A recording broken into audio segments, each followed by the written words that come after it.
Shamu. Alright, we are back, and this is it. This is the last possible point you can get into these videos before this content warning applies. I'm going to give a couple seconds, and we're going to get right back into this, because we're going to talk about compassionate love and things that go forward with this. And it's not good. For the sake of the channel, and for the sake of those at TikTok, what is about to be said is not me expressing pro-FS sentiment. This is not that. This is a historical reckoning of what they believed. I am not promoting or condoning any activities that are discussed or any beliefs that are held here. So, we talk about compassionate love, which is the idea of non-sentimental love. So no empathy, no compassion, none of that within the love that enacts your will. So how does this play out for Fraterna Saturni? Spoiler alert, it doesn't play out well. What they do is they formalize 33 degrees, with the last 5 being restricted to, the last 5 degrees being restricted to single living holders. So only a single person can hold each of these at a time. Now, the 18th degree, the greatest pentaphi, is a grade that marks a threshold into their priestly work. 30th degree to 32nd degree are high honorary terminal grades. This was set up very much mirroring Masons, even with the Masonic style temper liturgy, which they called the Missa for festival, master, and regular lodges. But these were done with Saturn invocations in the call and response of love is the law, love under will, compassionate love. All of this on the surface looks okay, but when you dig into what is occurring here, those who held, things are about to get bad. Part of the requirements and the benefits, according to them, of holding the 18th degree pentaphoric ring, both in male and female variants, though I am unaware of very many females receiving this degree for reasons that are about to be discussed. They carried a rule that existed even before the restructuring of grades. A wearer of the 18th degree ring could, by showing it to another 18th degree person, or someone lower in some cases, demand that a chemical marriage be done, hearkening back to the chemical marriage of Christian Rosenkreuz. However, what this meant for the Fraterna Saturni was that this was not a symbolic soul thing. This played out in an erotic magic working.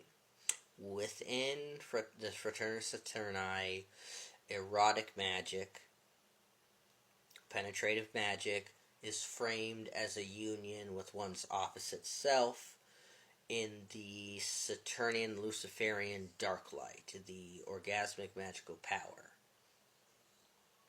Anybody who held the 18th degree ring could at any point display it to another member, and that member had to comply.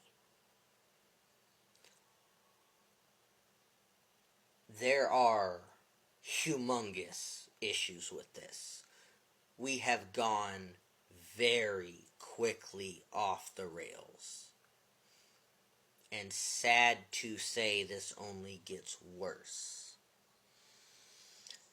The Fraternis Saturni insists that their Satanism is not Christian Satanism, but it's this Gnostic Luciferian current inside a Saturnian cosmology, and that the idea of this Lucifer, first off, Gnostic Lucifer is not, that is that's its own thing, that's its own misdone thing, but this is what was believed to be held in a Saturnian channel.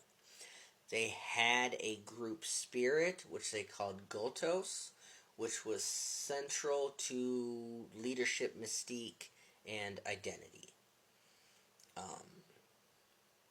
The texts bear out everything I have said. They repeatedly define Mitledos Leib as a rigorous, unsentimental action under will. In the book Hidden Intercourse, Hockey underlies that while the FS, the Fraternis Saturni, is not primarily an erotic magical order, the internal rites are very explicit and very importantly held, especially within the Pentalphyl materials. This was something seen as central to its tenet.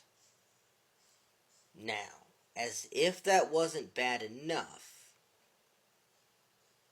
there is an offshoot of the Fraternis Saturni that occurs that is referred to as the FOGC.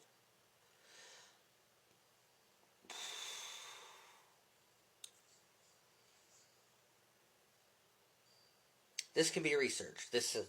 I'm going to say crazy, and I need us to understand and be aware that the history bears out what's going to be said here.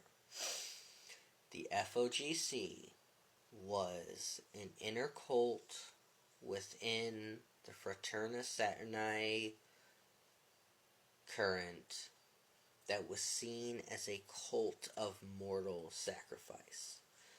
Membership within this circle was capped at 99 people. The 100th one was to be the lodge's daemonium, to be their Gotos. Every year, on St. John's Eve, June 23rd, that the lodge met. If no member had passed away during the year, a lodge sacrifice was selected by lot to imbue a poison draught so that a new person could come in and learn, because they were capped at 99. I've slowed down a bit here because this is a harder thing to discuss, and the importance of what I'm saying should weigh heavy on any who wish to understand the baggage that comes with this theology. This is going to have to be a 3-parter on them, which I kind of expected. So I will return again for what will be the 10th part of this series, which 10 parts, 10 minutes each, 100 minutes so far of history. I shall return.